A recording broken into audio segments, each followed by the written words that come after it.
Hello friends, ओम श्री गणेशाय नमः।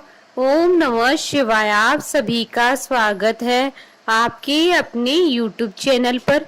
Friends, आज हम आपको इस वीडियो में बताने जा रहे हैं श्रावण मास महात्म्य के 18वें अध्याय की कथा के बारे में, जिसको सुनने मात्र से ही प्राप्त होती हैं सभी प्रकार की सिद्धियां, धन, ऐश्वर्य और वैभव। फ्रेंड्स, वीडियो शुरू करने से पहले आपसे रिक्वेस्ट है, अगर आप हमारे चैनल पर नए हैं और आपने अभी तक चैनल को सब्सक्राइब नहीं किया है तो प्लीज सब्सक्राइब कीजिएगा चैनल को, साथ ही प्रेस कीजिएगा बेल आइकन को, जिससे नए वीडियो से रिलेटेड नोटिफिकेशन आपको तुरंत प्राप्त हो सके। और वीडियो पसंद आने पर वीडियो को लाइक और शेयर जरूर कीजिएगा ताकि सभी भक्तों को इस वीडियो का लाभ प्राप्त हो सके। और कमेंट बॉक्स में ओम नमः शिवाय जरूर लिखिएगा। श्रावण मास महात्म सभी प्रकार के विघ्नों का नाश करने वाले तथा सारी सृष्टि का पालन करने वाले श्री गणेश जी तथा ज्ञान के दाता देवी श्री सरस्वती जी तथा सब पुराणों के कर्ता श्री व्यास जी तथा श्री गुरुदेव जी के चरण कमलों में नमस्कार करके भगवान की श्रद्धा और भक्ति रस में डूबे हुए श्रावण मास महात्म्य की कथा कहती हूँ। आशा दशमी व्रत का विधान।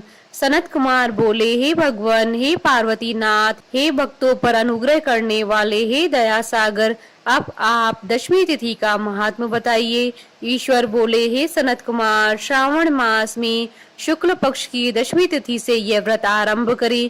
पुनः प्रत्येक महीने में शुक्ल पक्ष की दशमी तिथि को यह व्रत करें। इस प्रकार 12 महीने में इस उत्तम व्रत को करके बाद में श्रावण मास में शुक्ल पक्ष की दशमी तिथि पर इसका उद्यापन करें। राज्य की इच्छा रखने वाले राजपुत्र, उत्तम कृषि के लिए कृषक, व्यवसाय के लिए वैश्य पुत्र, पुत्र प्राप्ति के लिए गर्भिणी स्त्री, धर्म अर्थ काम की सिद्धि के लिए सामान्य जन, श्रेष्ठ वर्ग की अभिलाषा रखने वाली कन्या, यज्ञ करने की कामना करने वाले ब्राह्मण श्रेष्ठ, आरोग्य के लिए रोगी और दीर्घकालिक पति के परदेश रहने पर उसके आने के लिए पत्नी, इन सबको तथा इसके अतिरिक्त अन्य लोगों को भी इस दशमी व्रत को करना चाहिए। जिस कारण जिसे कष्ट हो तब उसके निवारण हेतु उस मनुष्य को यह व्रत करना चाहिए।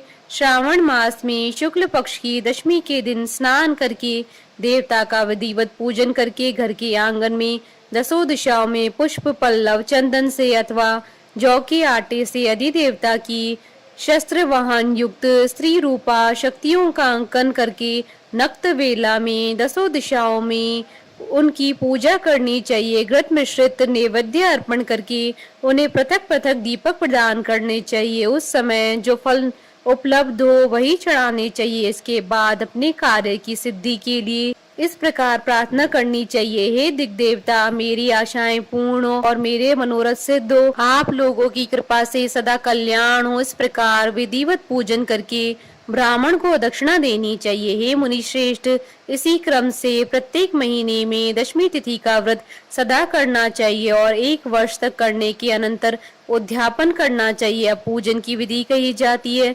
स्वर्ण अथवा चांदी अथवा आटे से ही दसों दिशाओं को बनाएं। उसके बाद स्नान करके बलि भांति वस्त्राभूषण से अलंकृत होकर बंधु बांधुओं के साथ भक्ति पूर्वक मन से दशों दिग देवताओं का पूजन करना चाहिए। घर के आंगन में क्रम से इन मंत्रों के द्वारा दिग देवताओं को स्थापित करें। इस भवन के स्वामी और देवताओं तथा दानवों से नमस्कार किए जाने वाले इंद्र आपके ही समीप रहते हैं। आप ऐन्द्री नामक दिग देवता को नमस्कार है। हे आशी, अग्नि के साथ परिग्रह अर्थात विवाह होने के कारण आप आग्नेय कही जाती हैं। आप तेज स्वरूप है तथा पराशक्ति हैं, अतः मुझे वर देने वाली हूँ। आपका ही आश्रय लेकर वे धर्मराज सभी लोगों को दंडित करते हैं, इसलिए आप सैमिनी नाम वाली हैं। हे या में, आप मेरे लिए उत्तम मनोरथ पूर्ण करने वाली हो। हाथ में खड़ग धारण किए हुए मृत्यु देवता आपका ही आश्रय ग्रहण करते हैं, अतः आप निर्रिक्ति रूपा हैं। आप मेरी आशा को पूर्ण कीजिए। हे वारुणी, समस्त भुवनों के आधार तथा जल जीवों के स्वामी वरुण देव आप में निवास करते हैं, अतः मेरे कार्य तथा धर्म को पूर्ण करने के लिए आप तत्पर हो। आप जगत के आदि स्वरूप वायु देव के साथ अधिष्ठित है, इसलिए आप वाव्य हैं। हे वाव्य, आप मेरे घर में नित्य शांति प्रदान करें। आप धन के स्वामी कुबेर के साथ अधिष्ठित हैं, अतः आप इस लोक में उत्तरा नाम से विख्यात है। हमें शीघ्र ही मनोरथ प्रदान करके आप निरुत्तर हो। हे ऐशानी, आप जगत के स्वामी शंभु के साथ सुशोभित होती हैं। हे शुभे, हे देवी, मेरी अभिलाषाओं को पूर्ण कीजिए। आपको नमस्कार है, नमस्कार है। आप समस्त लोगों के ऊपर अधिष्ठित हैं, सदा कल्याण करने वाली हैं और सनक आदि मुनियों से घिरी रहती हैं। आप सदा मेरी रक्षा करें, रक्षा करें। सभी नक्षत्र, ग्रह, तारागण तथा जो नक्षत्र माताएं हैं और जो भूत प्रेत तथा विघ्न का नाश करने वाले विनायक हैं, उनकी मैंने भक्ति युक्त मन से भक्ति पूर्वक पूजा की है। वे सब मेरे अभीष्ट की सिद्धि के लिए सदा तत्पर हो। नीचे के लोकों में आप सर्पों तथा नेवलों के साथ सेवित हैं, अतः नाग पत्नियों सहित आप मेरे ऊपर प्रसन्न हो। इन मंत्रों के द्वारा पुष्प धूप आदि से पूजन करके वस्त्र अलंकार तथा फल निवेदित करना चाहिए। इसके बाद वाद्य ध्वनि, गीत, नृत्य आदि मंगल कृत्यों और नाचती हुई श्रेष्ठ स्त्रियों के सहित जागरण करके रात्रि व्यतीत करनी चाहिए। कुमकुम, अक्षत, तांबूल, दान, मान आदि के द्वारा भक्ति पूर्वक मन से उस रात्रि को सुखपूर्वक व्यतीत करके प्रातः काल प्रतिमाओं की पूजा करके ब्राह्मण को प्रदान कर देनी चाहिए। इस विधि से व्रत को करके क्षमा प्रार्थना तथा प्रणाम करके मित्रों तथा प्रिय बंधुजनों को साथ लेकर भोजन करना चाहिए। हे तात, जो मनुष्य इस विधि से आदर पूर्वक दशमी व्रत करता है वह सभी मनोवांछित फल प्राप्त करता है। विशेष रूप से स्त्रियों को इस सनातन व्रत को करना चाहिए, क्योंकि मनुष्य जाति में स्त्रियां अधिक श्रद्धा कामना परायण होती हैं। हे मुनि श्रेष्ठ, धन प्रदान करने वाले, यश देने वाले, आयु बढ़ाने वाले तथा सभी कामनाओं का फल प्रदान करने वाले इस व्रत को मैंने आपसे कह दिया। तीनों लोकों में अन्य कोई भी व्रत इसके समान नहीं है।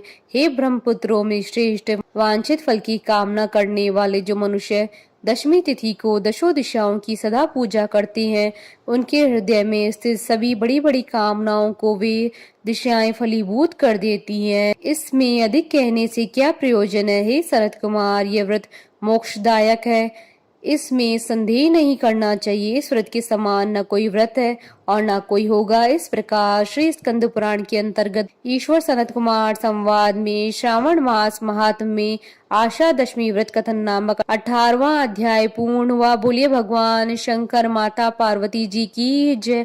हमारे साथ इस वीडियो में अंत तक बने रहने के लिए आपका धन्यवाद। ओम श्री गणेशाय नमः। ओम नमः शिवाय।